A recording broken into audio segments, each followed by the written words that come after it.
नमस्कार, सीएनबीसी आवाज मोतीलाल ओसवाल स्टूडियोज में आप सभी का स्वागत है। मैं हूं आपके साथ कंचन नौटियाल, मेरे साथ प्रेजेंट है श्रेया ठाकुर और आज के मार्केट एक्सपर्ट आशीष बहेती जी।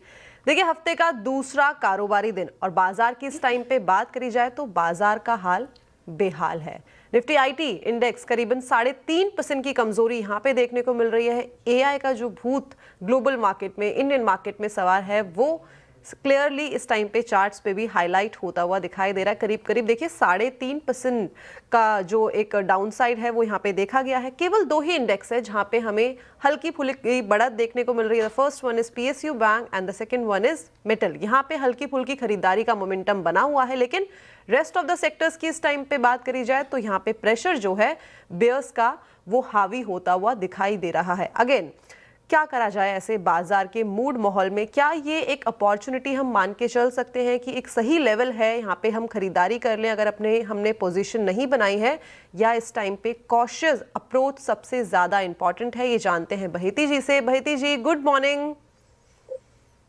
गुड मॉर्निंग कंचन जी, गुड मॉर्निंग श्रेया जी, गुड मॉर्निंग एवरीवन। जी देखिए, क्या करा जाए?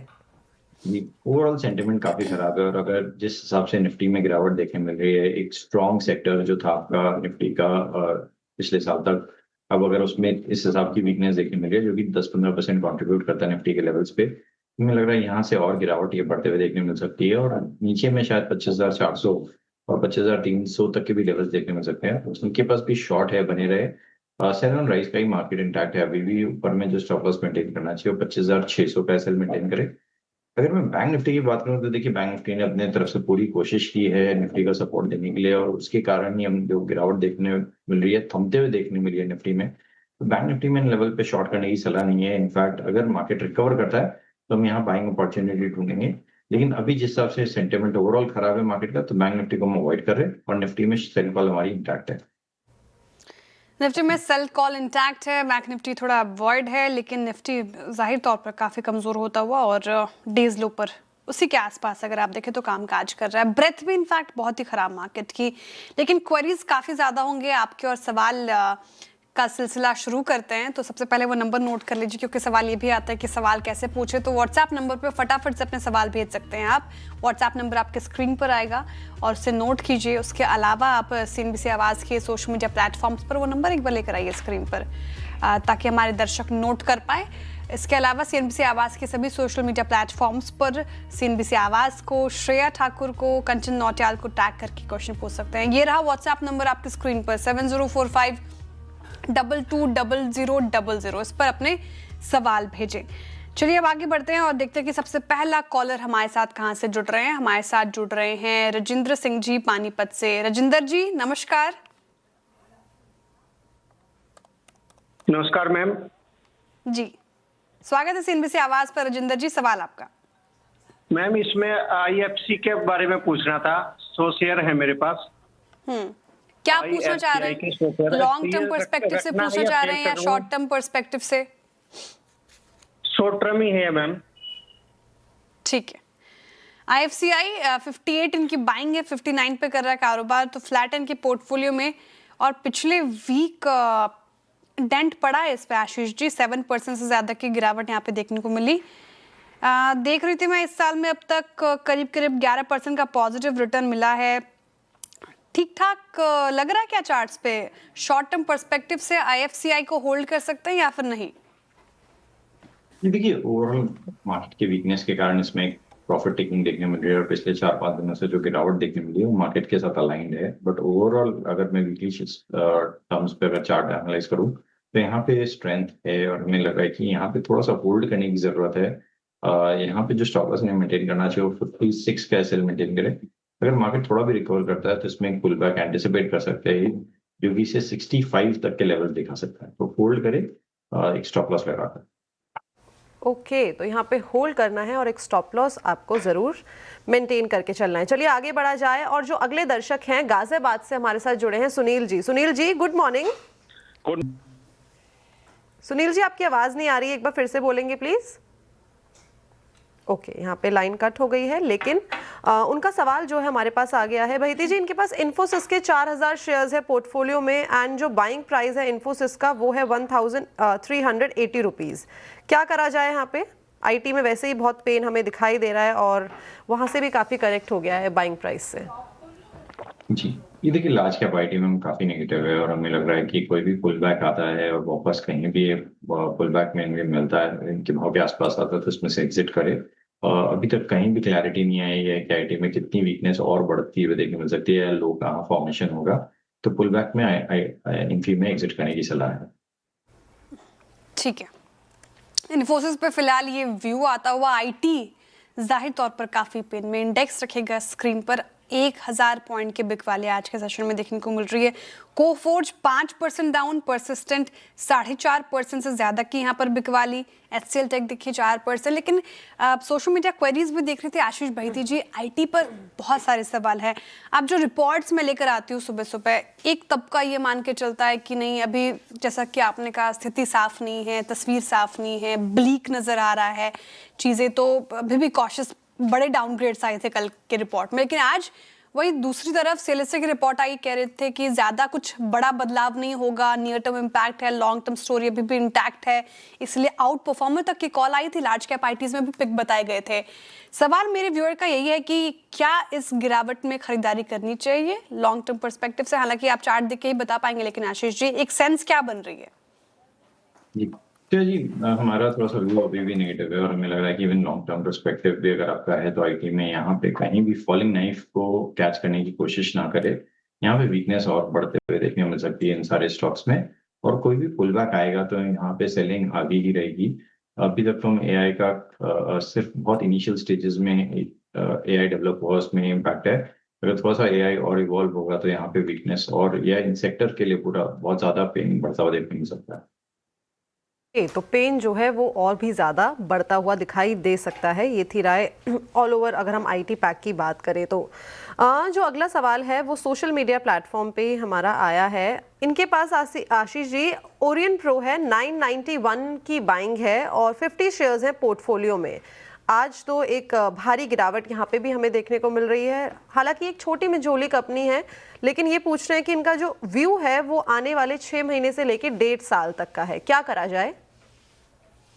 जी, कंचन जी एक बार वापस स्टॉक का नाम बताइएगा। इसका नाम है ओरियन प्रो, AURION PRO, इसका NSE सिंबल। ओके जी, जी देखिए यहाँ पे जिस हिसाब से आज गिरावट देखने मिली है 3-3.5% की, स्टॉक एक अहम सपोर्ट जोन के पास में आ गया है, जो कि जनवरी में भी इन्हीं लेवल्स पे सपोर्ट बना था। इनफैक्ट जनवरी पूरे महीने स्टॉक जो गिरावट था इन्हीं लेवल पे रुकता हुआ देखने मिला और यहाँ से एक पुल बैक देखने मिला जिसे 1000+ के लेवल्स भी दिखाया है। तो यहाँ पे थोड़ा सा होल्ड करे, जनवरी के लोज जो है 880 के आसपास में एक स्टॉप लॉस रखे, तो हमें लग रहा है मार्केट थोड़ा सा भी रिकवर होता है तो उसमें से एक पुल बैक देखने मिल सकता है। स्ट्रॉन्ग सपोर्ट एरिया के पास ये स्टॉक अभी अवेलेबल है। और इन प्रो फिलहाल ये व्यू हो गया 3.5% की गिरावट के साथ कर रहा है कारोबार। चलिए अगली कॉलर की तरफ चलते हैं। हमारे साथ जुड़ रहे नरेंद्र जी पुणे से। नरेंद्र जी नमस्कार। अच्छा, आज कुछ तो हो रहा है, हमारे कॉलर से बात नहीं हो पा रही, लेकिन सवाल उनका क्योंकि हमारे पास है तो एड्रेस कर लेते हैं। हिंदुस्तान कॉपर पर उनका सवाल था। हिंदुस्तान कॉपर लेकर आइए स्क्रीन पर, और जो उनकी खरीद है मेरे सामने वो 389 की है, 560 पर कर रहा है कारोबार, तो यानी कि प्रॉफिट में तो है। हिंदुस्तान कॉपर आज कुछ चुनिंदा मेटल काउंटर्स में बाइंग है, अच्छे खासे प्रॉफिट में है ये हिंदुस्तान कॉपर। और पिछले 6 महीने में आशीष भाईती जी हिंदुस्तान कॉपर ने 137% से ज़्यादा के रिटर्न दिए हैं। अब क्या करना चाहिए? मुनाफा बांध लेना चाहिए इन लेवल्स पर? हालांकि उनकी अप्रोच मुझे नहीं पता, लेकिन जेनरिक सवाल, क्या मुनाफा बांधे या फिर अभी भी होल्ड कर सकते हैं और मुनाफा बढ़ेगा? जी देखिए हमारे हिसाब से एक बार मुनाफा मान लेना चाहिए, क्योंकि अगर आप कॉपर के प्राइसेस देखें तो इस महीने में 2.5% के करीब गिरे हैं और $6 के ऊपर सस्टेन कर रहे हैं। और हमें लग रहा है कि एक अच्छा रैली के बाद कॉपर ऊपर के लेवल पर कंसोलिडेट कर रहा है। यहाँ पे थोड़ा सा प्रॉफिट टेकिंग भी देखा जा सकता है चार्ट्स पे, तो यहाँ पे एक बार इन्हें प्रॉफिट बुक कर लेना चाहिए इन लेवल्स पे। ओके, तो हिंदुस्तान कॉपर पे यहाँ पे प्रॉफिट बुक करके आप चल सकते हैं। चलिए आगे बढ़ा जाए, और जो अगले दर्शक हैं जबलपुर से हमारे साथ जुड़े हैं भूपेंद्र जी। भूपेंद्र जी नमस्कार। नमस्कार मैम जी बताइए। मेरे पास में एक्चुअली 3 स्टॉक हैं। मैं पहले फिनोलेक्स केबल पे पूछना चाहता हूँ। फिनोलेक्स केबल करीब 1.5 साल पहले हमने लिया था। ओके। 1390 के रेट पे 140 शेयर थे, मगर आज की स्थिति में काफी नीचे है। इसका क्या फ्यूचर रहेगा। दूसरा अगला है सम्मान कैपिटल, वर्तमान में 163 के रेट पे लिया था 1000 शेयर, ओके और वो भी अभी अपनी रेंज में नहीं आ पा रहा है, तो काइंडली इसके बारे में बताएंगे। ओके फिनोलेक्स केबल के साथ यहाँ पे शुरुआत कर लेते हैं। जैसे कि आपने मेंशन किया 1390 की बाइंग है और 140 शेयर्स आपके पोर्टफोलियो में है। डेफिनेटली यहाँ पे काफ़ी बड़ी गिरावट जो है वो देखने को मिली है। आज भी करीबन 0.25% की कमजोरी यहाँ पे देखने को मिली है। वहीती जी, क्या करा जाए? यहाँ पे हमने देखा था कि 1600 के स्तर से ही फिसलते फिसलते 800 तक आ गया, करीब करीब पैसा आधा। जी जी गंजन जी, जैसे भी आपने बताया कि इसमें मैसिव गिरावट देखने को मिली और 1600 प्लस के लेवल से स्टॉक स्लिप हुआ और नीचे इन्हीं लेवल्स पे भी कोई रिस्पाइट नहीं है, यहाँ पे भी सेलिंग देखने को मिली है। जबकि अगर आप बाकी केबल स्टॉक्स और वायर स्टॉक देखेंगे तो उनमें एक अच्छा मोमेंटम ही अपसाइड बना हुआ था। तो यहाँ पे हमारी सलाह रहेगी कि यहाँ पे एवरेज करने की गलती ना करे इन लेवल्स पे भी। जो एक स्टॉप लॉस मेंटेन करना चाहिए 790 का एसएल मेंटेन करे। ऊपर में कोई पुल बैक आता है 900 से 930 के आसपास में, तो वहां पे एक बार एग्जिट करे, क्योंकि एक स्ट्रॉन्ग रेजिस्टेंस एरिया है। तो हमें लग रहा है कि कोई पुल बैक आएगा तो वहां पे ये पुल बैक भी फेल होता हुआ वापस देखने को मिल सकता है। तो इसमें 780 का स्टॉप लॉस लगाकर एक बार होल्ड कर सकते हैं, पुल बैक में एग्जिट करने की सलाह रहेगी।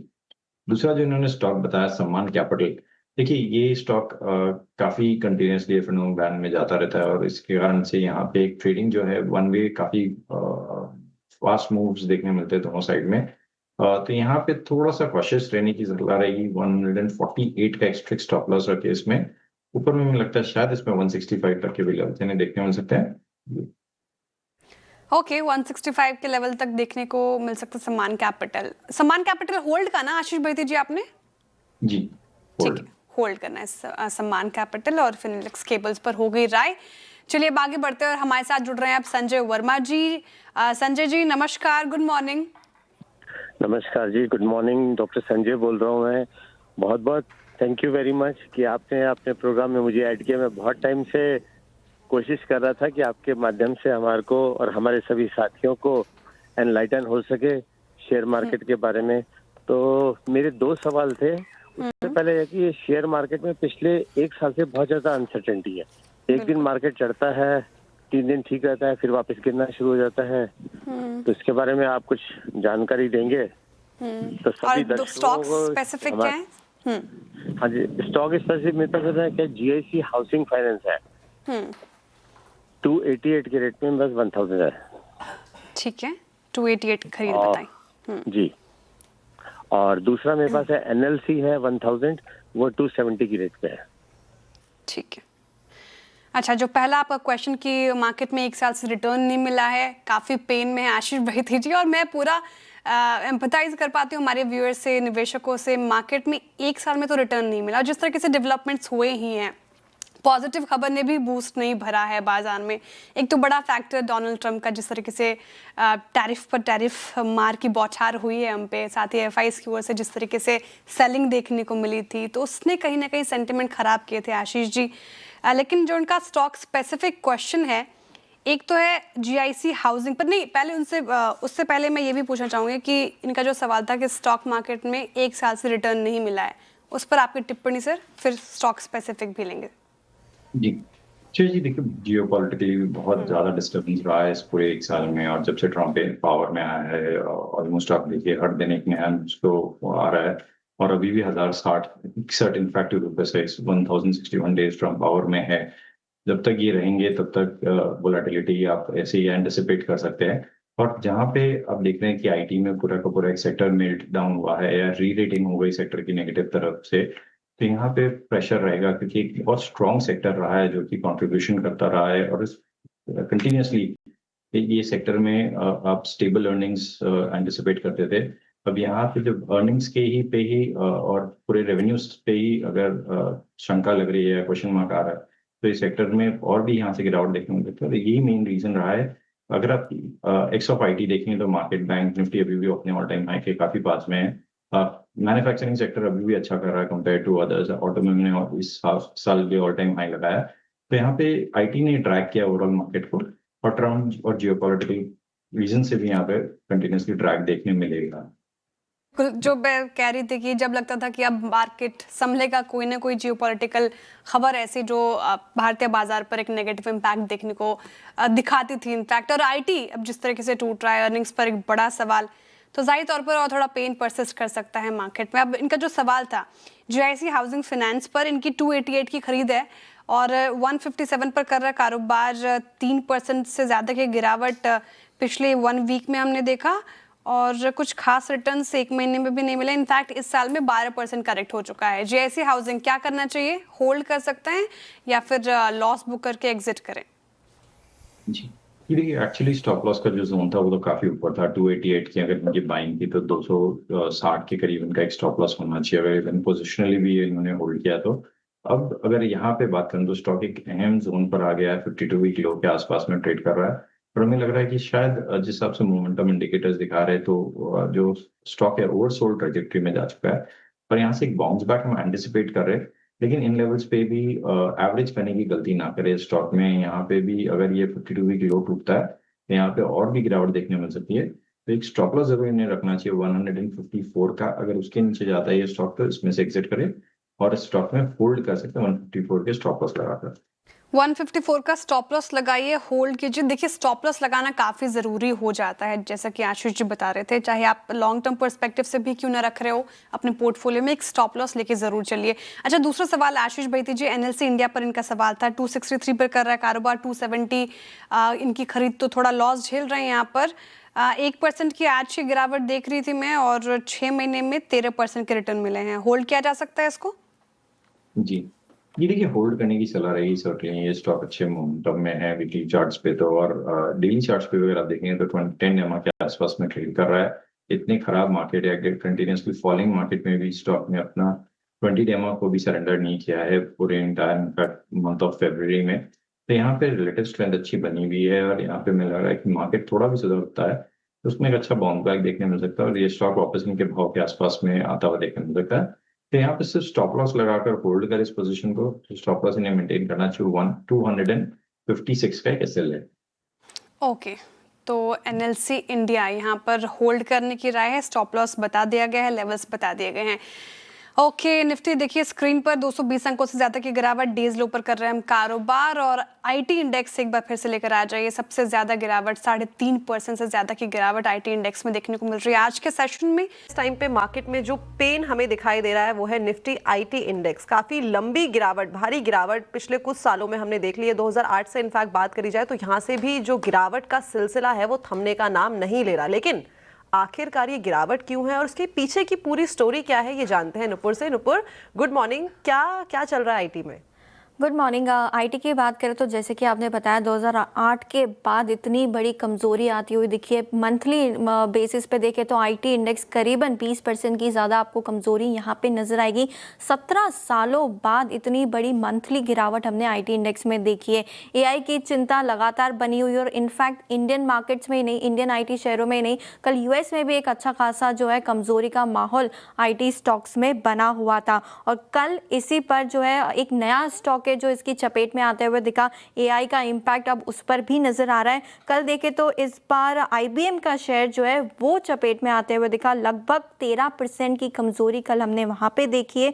2000 के बाद पहली बार ऐसा हुआ है कि इतनी बड़ी कमजोरी आईबीएम के स्टॉक में हमने देखी है। अब क्या हुआ, एक पोस्ट सामने आई थी, एंट्रोपिक का जो एआई टूल है क्लाउड कोड, वो जो कोबल जो आईबीएम का एक बहुत बड़ा इंपॉर्टेंट बिजनेस कारोबार है उसे ऑटोमेट कर सकता है। इनफैक्ट ये जो कोबल है ये बैंक, सरकार और बड़े बिजनेस सिस्टम में बहुत ही ज़्यादा इस्तेमाल में किया जाता है। 95% के यूएस के जो एटीएम कारोबार है वो इसी पर निर्भर होते हैं, और ये अगर इसे रिप्लेस करता है या इसे ऑटोमेट करता है तो बड़ा इम्पैक्ट जो है ट्रेडिशनल सर्विसेज पर उस पर होते हुए नजर आ सकता है। आज सुबह एक और इंटरेस्टिंग रिपोर्ट आई है जहां पे सेक्टर की रिसर्च की रिपोर्ट है 2028 ग्लोबल इंटेलिजेंस सर्विस क्राइसिस की रिपोर्ट के अनुसार देखें तो भारत की 3 बड़ी कंपनियां TCS, इन्फोसिस और विप्रो के जो कॉन्ट्रैक्ट्स है 2027 तक कैंसिल होने की उम्मीद है, क्योंकि आर्टिफिशियल इंटेलिजेंस के जो टूल है वो आउटसोर्सिंग ह्यूमन कोडिंग की जगह ले सकते हैं। एक बार नज़र डाल लेते हैं IT स्टॉक का परफॉर्मेंस पिछले एक महीने में कैसा रहा है। तो इन्फोसिस, टेक महिंद्रा, HCL टेक आपकी स्क्रीन पर है। करीबन 20% से ज़्यादा की कमजोरी इन सारे स्टॉक्स में आपको पिछले एक महीने में दिखेगी, और बाय 52 वीक से देखें तो 25 से 30% की कमजोरी आपको यहाँ पर भी नजर आएगी। HSBC, काफ़ी सारे ब्रोकरेज हाउस की भी रिपोर्ट है और उनका यही मानना है कि 14 से 16% की ग्रॉस जो इम्पैक्ट है वो कंपनी के रेवेन्यू और मार्जिन्स पर देखने को मिल सकता है। Well, thank you so much Nupur, ये सारी की सारी जो डिटेल्स है उसको प्रेजेंट करने के लिए। IT डेफिनेटली एक पेन बना हुआ है और जितने भी नए डेवलपमेंट्स आ रहे हैं वहाँ पे ये दर्द और भी ज़्यादा गहरा करते हुए दिखाई दे रहे हैं। स्टॉक प्राइस में वो जो रिफ्लेक्शन है वो साफ तौर पे दिखाई दे रहा है। बहिती जी, एक बार वापस से आपके पास आना चाहूँगी, और एक हमारे दर्शक हैं संजीव जी, उनका जो सवाल है वो आया है BHEL के ऊपर। क्विकली इसके ऊपर एक बार आप अपनी जो राय है वो बता दीजिए कि इनके पास BHEL नहीं है, BEL है, 441 के फ्यूचर्स इन्होंने खरीदे हुए हैं, क्या करा जाए? ये देखिए, डिफेंस में कल जिस हिसाब से गिरावट थी वो एक अलार्मिंग थी। BEL एक स्ट्रॉन्गेस्ट काउंटर रहा था पूरा डिफेंस का, बट कल हमने देखा इसमें भी गिरावट थी और आज 20 डेमा के नीचे स्लिप हो चुका है। तो यहाँ पे नेक्स्ट एक स्टॉप लॉस लगाना चाहिए 429 का। अगर उसके नीचे जाता है तो यहाँ पे और भी गिरावट देखने मिल सकती है, और ये स्टॉक शायद 429 का जो लेवल टूटता है शायद 415 तक के भी लेवल दिखा सकता है। तो यहाँ पे 429 का एक स्टॉप लॉस लगाकर होल्ड कर सकते हैं पोजिशन को। BEL, ओके, 429 का स्टॉप लॉस लगाइए और होल्ड कर सकते हैं फिलहाल। तो ये बात होगी BEL की, लेकिन मार्केट एट डेज लो 25,462 के लेवल पर कर रहा है कारोबार। 250 अंकों से ज़्यादा की गिरावट के साथ निफ्टी में पेन। बैंक निफ्टी समझने की कोशिश में, अब देखते हैं कि यहाँ से दशा तय क्या होती है मार्केट की। लेकिन शुक्रिया आशीष जी आज हमारे साथ जुड़ने के लिए और तमाम सवालों के जवाब देने के लिए। दर्शकों का भी बहुत बहुत आभार हमारे साथ जुड़ने के लिए, अपने सवाल पूछने के लिए। जिनके भी सवाल रह गए होंगे फिर कल से ट्रेडर्स हॉटलाइन में उन सभी सवालों को एड्रेस करेंगे। इस शो से फिलहाल इतना ही, दीजिए इजाजत और एक ब्रेक के बाद देखिए खिलाड़ी नंबर 1 आशीष के साथ।